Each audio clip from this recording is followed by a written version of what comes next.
Our verse for today is Mark chapter 3 verse 4, and it reads, "Then Jesus said to them, Is it lawful to do good or to do harm on the Sabbath, to save life or to kill?"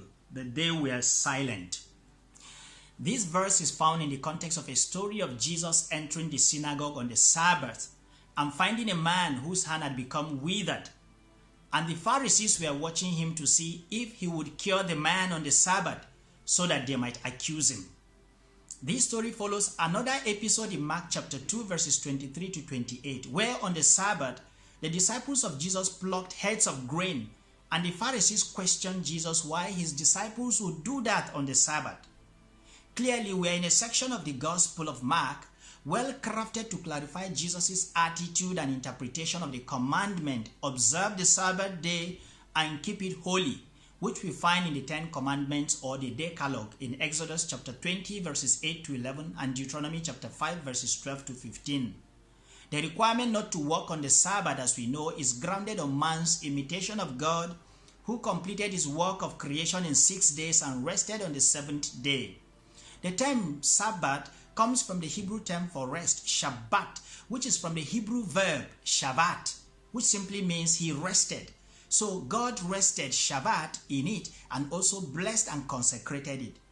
Thus the Sabbath day becomes a holy day of rest. Clearly, therefore, there is a requirement for a Sabbath rest. The rabbis will later even develop a list of things that were to be considered work and which one could not do on the Sabbath.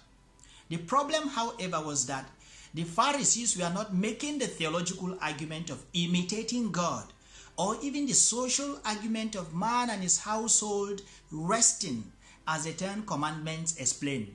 Rather, they had legalized it and were out to find offenders to punish instead of exhorting people to imitate God and have a foretaste of liberation and salvation and to enjoy the freedom of the children of God. In the case of Jesus, in fact, they wanted to find something to accuse him. Thus, what was meant to liberate had been turned into a trap to strangulate. The Sabbath that was to be observed in freedom and holiness, they had converted into a moment of plotting evil and taking away freedoms, the direct opposite of what the Sabbath was meant to accomplish. Hence the question of Jesus, is it lawful on the Sabbath to do good or cause harm, to save or to kill? This question shows us that the Sabbath rest must be a day of salvation, not a day of condemnation. The Sabbath rest is finding freedom for oneself and helping others who are trapped in various situations of life also to find their freedoms. As the laborer finds freedom and rest by taking a break from work, the sick person finds freedom and rest in receiving healing, and the hungry finds freedom and rest in finding food to eat.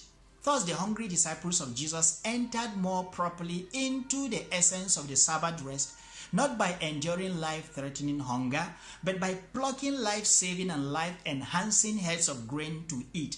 And by granting him healing, Jesus gave the man with the withered hand the possibility of entering properly into the essence and goal of the Sabbath rest.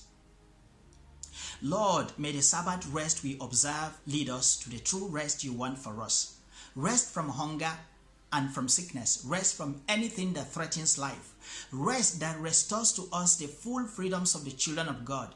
Rest that gives us life in abundance. For you said, I have come that they may have life and have it in abundance. Amen.